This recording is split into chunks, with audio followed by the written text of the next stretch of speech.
आणि तुम्ही हात खाली गेला तुम्ही हा क्या बात आहे तुम्ही हात खाली गेला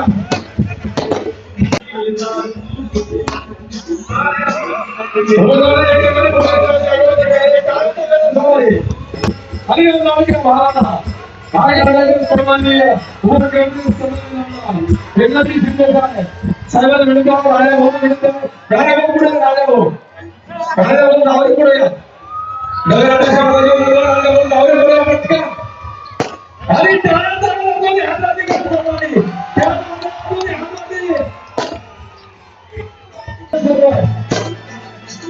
छत्रपती शिवाजी महाराज की छत्रपती शिवाजी महाराज की प्रशासन समितीचे अध्यक्ष स्थान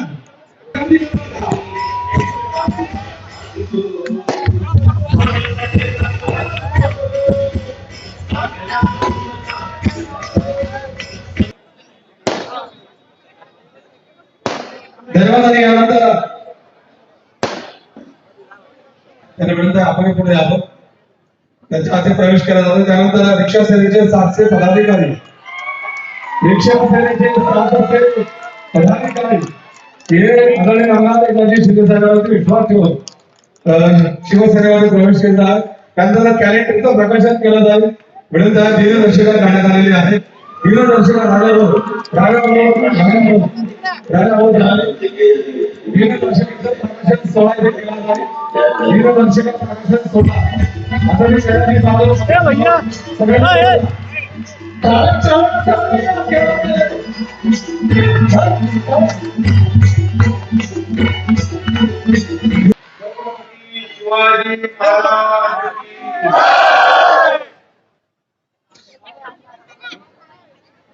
जय भवानी भारत डॉक्टर बाबासाहेब आंबेडकरांचा हिंदू सम्राट बाळासाहेब ठाकरे यांचा धर्मवीर आनंदगिरी सरकारांचा सबका मालिक एक श्री साईबाबांच्या चरणी नववंदन आणि लाडक्या बहिणींचं मनापासून स्वागत लाडक्या बहिणी मोठ्या प्रमाणावर आहेत व्यासपीठावर पण आहे समोर पण आहे आणि लाडके भाऊही आहे सगळ्या लाडक्या भावांचे मनापासून मी स्वागत करतो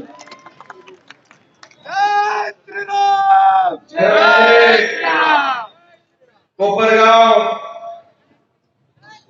नगर परिषदेची निवडणूक उद्या होते आणि या निवडणुकीच्या पूर्व संध्येला माझी सभा होऊ नये म्हणून तुम्ही प्रयत्न करत होते का पण नेवासाला पण असंच केलं पण सगळ्या त्यांच्या खुर्च्या रिकाम्या राहिल्या आणि सगळी सभा आपल्याकडे आली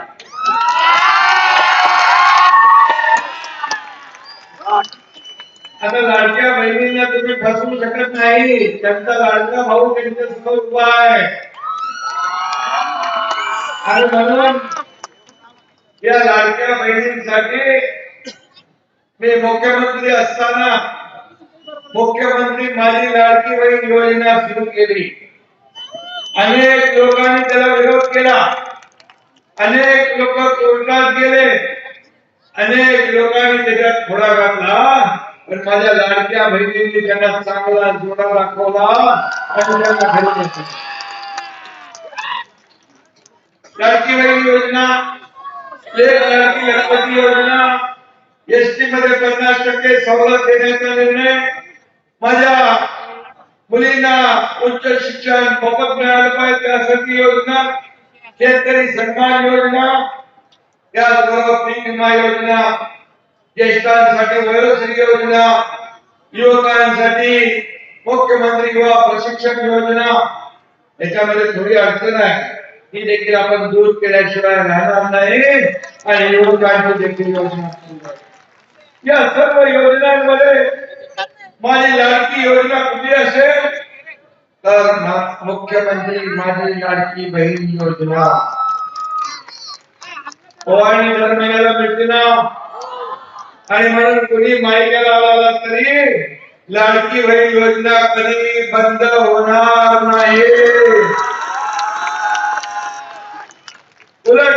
रुपये पत्रकार विचारतात 2100 कधी देणार. मी त्यांना सांगितलं योग्य वेळी देणार, देणार म्हणजे देणार. आणि फक्त या योजनेवर थांबणार नाही, माझ्या लाडक्या बहिणींना स्वतःच्या पायावर उभं करणार. अनेक माझ्या लाडक्या बहिणी एकत्र येऊन छोटा मोठा व्यवसाय करू लागला. त्यांना लाडकी बहीण योजनेतून लाडकी बहीण लखपती बनवल्याशिवाय आम्ही राहणार नाही, हा शब्द मी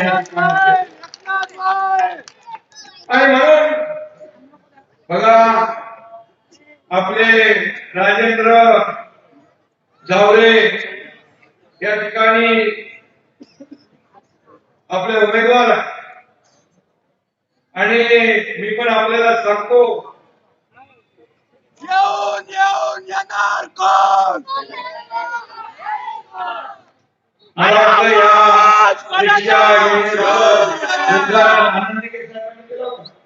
आनंद दिघे साहेबांनी या रिक्षा युनियनचं उद्घाटन केलं, याचा मला आनंद. राजाभाऊने रिक्षा चालक म्हणून काम केलं, युनियनचं अध्यक्ष बघितलं, रिक्षावाल्यांची संघटना वाढवली, पतसंस्था स्थापन केली. रिक्षा चालवणाऱ्याला तुम्ही कमी लेखू नका. रिक्षावाल्याला ज्यांनी हातात घेतलं त्यांना आसमान दाखवलंय. त्यामुळे जर मी मुख्यमंत्री होऊ शकतो तर मग कोपरगाव नगराध्यक्ष राजाभाऊ का नाही होऊ शकत.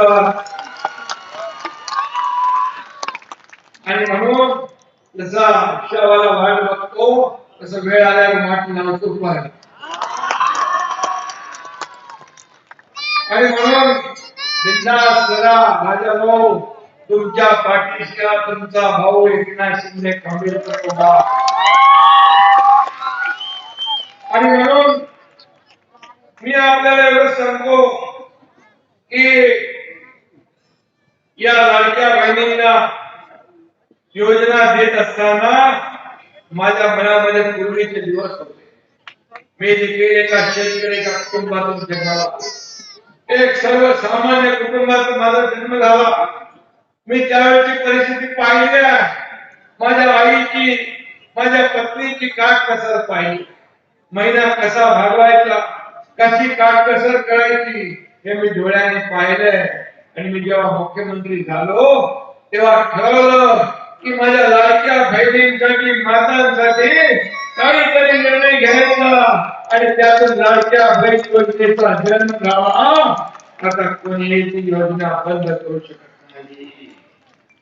आणि म्हणून शेवटी एका शेतकरी कुटुंबातला मुलगा या राज्याचा मुख्यमंत्री होतोय. अनेक लोकांना प्रश्न पडले नाही, अनेक लोकांना हलवून लावलं नाही.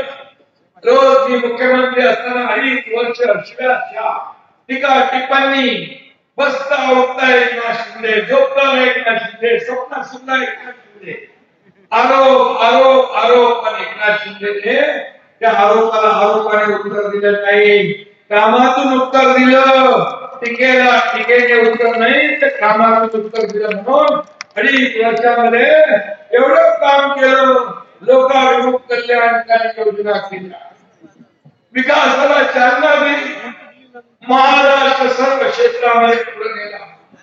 आणि म्हणून मला त्याचा आनंद अभिमान आहे की आपल्याला मी सांगतो अनेक योजना आम्ही केल्या. शासन आपल्या दारी योजना केली का? पूर्वी योजना नव्हत्या, किंवा लाभार्थी नव्हते होते, लाभ नव्हते होते, पण लोक चक्रा मारून कंटाळून सोडून द्यायचे. त्यावेळेस बाळासाहेबांचे शब्द तुला आठवले, कार्यकर्ता घरात नाही, लोकांच्या दारात शोधून दिसतो. शासन मंत्रालयात नाही, लोकांच्या दारात शोधून दिसतो. आणि शासनाच्या जागेवर घेऊन गेलो. ट्रॅक्टर, टेलर, पॉवर टिलर, महिलांची योजना, शेतकऱ्यांची योजना, सगळ्यांची योजना जागेवर वाटप होऊ लागलं. कधी कधी असं झालं नव्हतं. 4 कोटी लोकांना त्याचा फायदा झाला. मला त्याचा आनंद आहे. आणि त्यावेळेस मी सांगते तर मुस्लिम माझ्या भगिनी बांधव बसलेल्या, एक मुलगी कोल्हापूरच्या व्यासपीठावर आली आणि उभी राहिली तिच्या हातात एक छोटं बाळ होतं. बोले म्हणालो काय झालं? तर ती म्हणाली इसका नाम दुआ है. मी बोला काय झालं? हिंदी तर बोलत होती. इसका नाम दुआ. क्या हुआ? बोले आपने मुख्यमंत्री सहायता निधि में से इसको 3 लाख रुपए दिए, इसके ऑपरेशन हो गए, इसकी जान बच गई, इसलिए मैंने इसका नाम दुआ रख दिया. 2.5 वर्षात 450 कोटी रुपये मुख्यमंत्री सहायता निधीतून तुमच्या लाडक्या भावाला वाटले. सर्वसामान्य 60 ते 70 हजार रुग्णांचे प्राण वाचले. माझ्या अगोदरच्या काळातल्या सरकारच्या प्रमुखांनी 2.5 वर्षात 3 कोटी रुपये तुमच्या एकनाथ शिंदेने 2.5 वर्षात 450 कोटी रुपये रुग्णांना देण्याचं काम केलं. एका मुलीने आत्महत्या केली. रात्री 12:30-1 वाजता मी वाचली बातमी पाहिली. ही आत्महत्या कशासाठी? तर ती मुलगी इंजिनिअरिंगचं शिक्षण घेत होती आणि तिला 50% फी सरकार भरत होतं. 50% फी पालकांनी भरायची होती. त्या तिला वाटलं आता माझे पालक पैसे भरू शकत नाही, वडील आत्महत्या करतील, म्हणून तिने स्वतः आत्महत्या केली. एक दुर्दैवी घटना. शेवटी संवेदना जागवणारं सरकार आपला त्या दिवशी निर्णय घेतला. या राज्यामध्ये उच्च शिक्षणासाठी मुले आत्महत्या करत असतील तर राज्य आणि सत्तेचा उपयोग काय? ही सत्ता सर्वसामान्य माणसाची आहे. आणि त्या दिवशी 50% फी 100% सवलत देण्याचा निर्णय आपण घेतला. हे सरकारचं काम आहे. हे सर्वसामान्यांचं सरकार, हे माझ्या लाडक्या बहिणींचं सरकार, हे माझ्या लाडक्या भावांचं, या लाडक्या शेतकऱ्यांचं, लाडक्या ज्येष्ठांचं सरकार. आणि म्हणून मला अभिमान आनंद की या निवडणुकीमध्ये देखील आपला कोपरगावचे आपले धावरे राजेंद्र धावरे 2001 ला नगराध्यक्ष होते. 2007 मध्ये तुम्ही मगाशी वाचन केलं. किती कामं केली तुम्ही मगाशी सांगितलं एवढी कामं केली.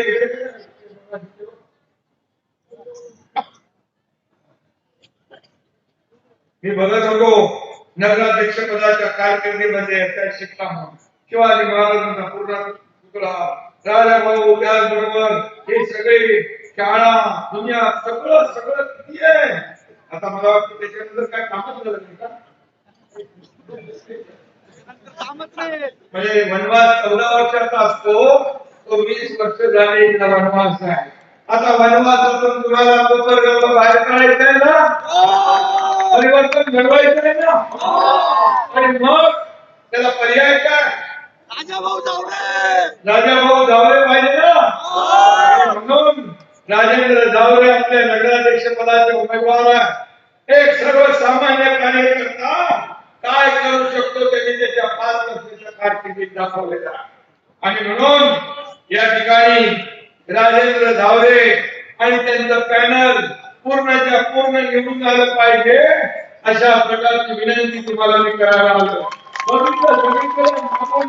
सगळं भरलेलं कोणी इथं एकनाथ शिंदेची सभा होऊ नये म्हणून प्रयत्न केले. ते लपून छपून बघत असतील, जरा बघून घ्या. सर्व जाती पातीचे लोक इथं आहे, सर्व समाजाचे लोक आहे. आपला अजेंडा आहे विकास, आपला अजेंडा आहे डेव्हलपमेंट. आणि म्हणून या ठिकाणी आपल्याला मी आपल्याला एवढं सांगतो, एवढे सगळे लोक उद्या मतदानाला एवढे सगळे लोक सकाळी बाहेर पडले. आपल्या नातेवाईक पाहुणे सगळे सांगितलं तर मला वाटतं सगळ्या विरोधकांचं डिपॉझिट जप्त झाल्याशिवाय आणि राजेंद्र धावरे पाटील आणि त्यांची टीम या ठिकाणी बहुमताने निवडून आल्याशिवाय राहणार नाही असा विश्वास या ठिकाणी व्यक्त करतो. खरं म्हणजे सर्वसामान्य कार्यकर्ता जो आहे, कोणी मदतीसाठी हात द्या आणि म्हणा, कोणी मदतीसाठी हात द्या आणि म्हणा धावरे अर्ध्या रात्री सुद्धा येतील आमचे राजेंद्र भाऊ धावरे. असा माणूस काय ओळख करून देण्याची काय गरज तुम्हाला नाही. आणि म्हणून अस्सल कार्यकर्ता आहे, माणसाला कुठल्याही पदाची हाव नाही, साधा माणूस आहे. आणि म्हणून अशाच व्यक्तीला आपण निवडून द्यायचा. सर्वसामान्य माणूस, केंद्रबिंदू मानून काम करणारा राजा भाऊ. मी माझ्यासारखाच आहे. मी देखील आपल्याला माहित आहे, मुख्यमंत्री व्हायच्या अगोदर असाच होतो, मुख्यमंत्री झाल्यावर तोच आहे, आजही तोच आहे. मी कालही कार्यकर्ता म्हणून काम केलंय, आजही कार्यकर्ता म्हणून काम करतोय, उद्याही कार्यकर्ता म्हणूनच काम करणार आहे. आणि म्हणून प्रॉपर्टी, संपत्ती किती कमवली, मालमत्ता किती कमवली, यापेक्षा माणसं किती कमवली आणि माणसाचं प्रेम किती कमवलं हे महत्वाचं. तुम्ही ते कमवलंय याचा मला अभिमान. आणि मी आज संपूर्ण महाराष्ट्रामध्ये फिरतोय, या लाडक्या बहिणीची संख्या पाहून मला खात्री आहे ही संख्या अशी विधानसभेत देखील मी पाहिली आहे. लँडस्लाइड मॅन्डेट विधानसभेत या लाडक्या बहिणीची दिलंय. या निवडणुकीत देखील तुम्हाला उद्याच्या धनुष्यबाणासमोर बटन दाबून हे तुमचं रेकॉर्ड ब्रेक मतांनी विजयी केल्याशिवाय राहणार नाही असा विश्वास. आणि म्हणून मी आपल्याला एवढं सांगतो, तुम्ही काय काय केले. आता त्याची जनतेने वाचायला नवीन 24 तास वीज वाहिनी, क्लोरीन गॅस यंत्रणा, पालिकेला खतपट्टी, वीजपट्टी भरून शिस्त लावली, यामध्ये मार्केट आहे. मगाशी मी सगळं सांगितलेलं. त्यामुळे आता तुम्हाला काय काय पाहिजे ते सांगा. पूर्वी पाणी आहे भरपूर, आता येतं किती दिवसांनी येतं? 8 दिवसात पाणी. आता दररोज पाणी पाहिजे ना, दररोज पाणी पाहिजे ना. मग विरोधकांना पाणी पाजावं लागेल, पाजावं ना. आणि ते आपल्याला करायचं आहे. चांगले रस्ते पाहिजे, चांगली घराची योजना पाहिजे, पिण्याचं शुद्ध पाणी पाहिजे, उद्यान पाहिजे, खेळायला मैदान पाहिजे. आणि काय पाहिजे मला? झोपडपट्टी धारकांना सातबारा जो आहे नावावर तुमच्या करून पाहिजे, तो देखील या ठिकाणी दिला पाहिजे. आता नगर विकास विभाग माझ्याकडे आहे आणि नगर विकास विभागाच्या माध्यमातून या ठिकाणी आपल्याला ज्या ज्या काही सोयी सुविधा द्यायच्या आहेत त्या देण्याचं काम आपण करू. मी आपल्याला एवढं सांगतो की मगाशी मला एक कागदपत्र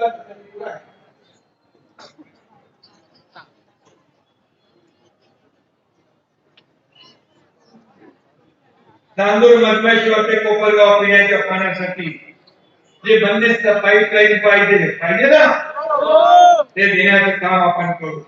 त्याचबरोबर स्वच्छ शुद्ध पाणी, त्याचबरोबर नगर परिषद हद्दीतील नगर विकास विभागाच्या मंत्रालयाच्या अंतर्गत येणारी बांधकामं जी आहेत ती देखील तात्काळ त्याला नियमित करण्यात येतील, हे देखील आपल्याला सांगतो. आणि त्याचबरोबर 15 वर्षापासून 1400 कपडेदार व्यवसाय विस्थापित झाले, त्यांना पण न्याय द्यायचा, त्यांना देखील न्याय देण्याचं काम नगर विकास खात्याच्या माध्यमातून केलं जाईल. आणि त्याचबरोबर गाड्यांचं जे काही गाड्या बांधायचं काय बाकी खड्डेमुक्त आणि धूळमुक्त कोपरगाव झालं पाहिजे, बाकी शहरांसारखं स्वच्छ झालं पाहिजे ना. आणि ते देखील करण्याचं काम आपण करू. कोपरगाव शहराचं सांडपाणी पवित्र गोदावरीमध्ये जाऊन पाणी दूषित होत आहे, हे देखील थांबलं पाहिजे ना, हे देखील थांबलं. त्याचबरोबर संरक्षण भिंत बांधायची, सुशोभीकरण करायचं, हे देखील आपल्याला करायचं. त्याचबरोबर इकडे काय शब्द काय 20 वर्ष काय काय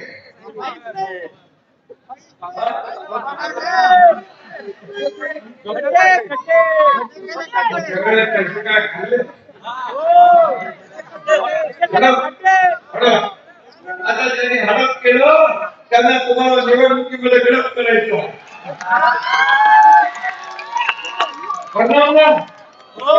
आणि म्हणून या ठिकाणी आपल्याला सांगतो जे जे आपल्याला 9 वर्षामध्ये पालिकेत खूप भ्रष्टाचार झालेला आणि हे जनतेचे पैसे आहे, हे लोकांचे पैसे आहे, हे कुणालाही खाता येणार नाही, हे कुणालाही ओरडता येणार नाही, त्याची देखील चौकशी होईल. नगर विकास विभागाच्या माध्यमातून हे देखील मी या ठिकाणी सांगू इच्छितो.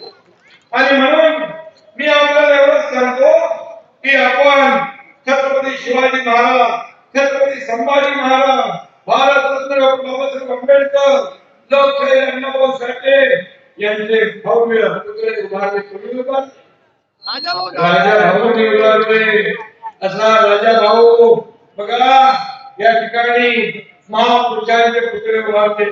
गरीब विस्थापित तपलीदार मुस्लिम बांधवांना यांनी न्याय दिला. जात पात धर्म काही पाहिला नाही, घरात बसून नाही, फील्डवर उतरून काम करणारा राजा भाऊ आहे. म्हणून एवढे लोक जमा झालेले आहेत. आणि म्हणून हा रडणारा नाही, हा बाळासाहेबांचा लढवय्या शिवसैनिक धर्मवीर रणजित सर्वांचा लढवय्या कार्यकर्ता आहे. आणि म्हणून त्याच्यासाठी एकनाथ शिंदे इथं आलेला आहे. तुम्हाला विनंती करायला या ठिकाणी आपल्याला त्यांना मदत करायची आहे. कोपरगावच्या पाणी पुरवठ्यासाठी 131 कोटी रुपये आपण दिले. इथल्या ड्रेनेज लाईन साठी 280 कोटी रुपये आपण मंजूर केले. लोकांच्या बरोबर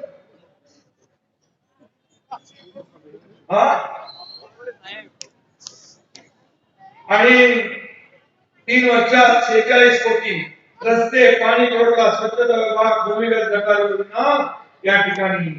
पण मी आपल्याला सांगतो आज एवढं सगळं करून पूर्वी पाणी मिळायचं, आता पाणी मिळत नाही. आणि म्हणून आता या सर्व लोकांना नियमित पाणी मिळालं पाहिजे ही आपली जबाबदारी आहे राजाभाऊ. आणि म्हणून इथं राजाभाऊ सर्वसामान्य लोकांना 24 तास सेवा देणारा नगराध्यक्ष आहे. तो निर्व्यसनी असला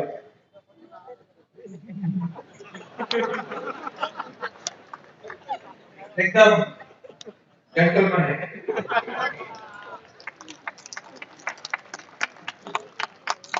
आणि म्हणून काही लोकांना आपल्या निवडणुकीची तारीख पुढे गेली तरी सुद्धा शिवसेनेचा विजय अगोदरपेक्षा जास्तीच्या मतांनी झाल्याशिवाय राहणार नाही. कारण कोपरगावच्या विकासाचा पंचप्राण लाडक्या शिवसेनेचा धनुष्यबाण आहे. हा धनुष्यबाण. आणि म्हणून मी आपल्याला एकच सांगतो, विकासासाठी हवं कर्तृत्व, विकासासाठी हवं कर्तृत्व. आणि कोपरगावच्या नेतृत्वासाठी निवडून द्या आपला राजेंद्र, आपला राजेंद्र. आणि आज काल बघा होता आता करू विकास आणि योजनांचं केंद्र. त्यासाठी कोपरगावमध्ये हवा फक्त आपला राजेंद्र, फक्त आपला राजेंद्र. आणि म्हणून मी आता जाता जाता एवढंच सांगतो की नाकर्त्यांना घरी पाठवू, नाकर्त्यांना पाठवू घरी, आणू विकासदारी. विरोधकांनी कितीही केली गाव पण भगव्याचेच होणार आपले कोपरगाव. म्हणून आणि म्हणून तुम्हाला माझी विनंती आहे की उद्या सकाळी 7:30 वाजता मतदान.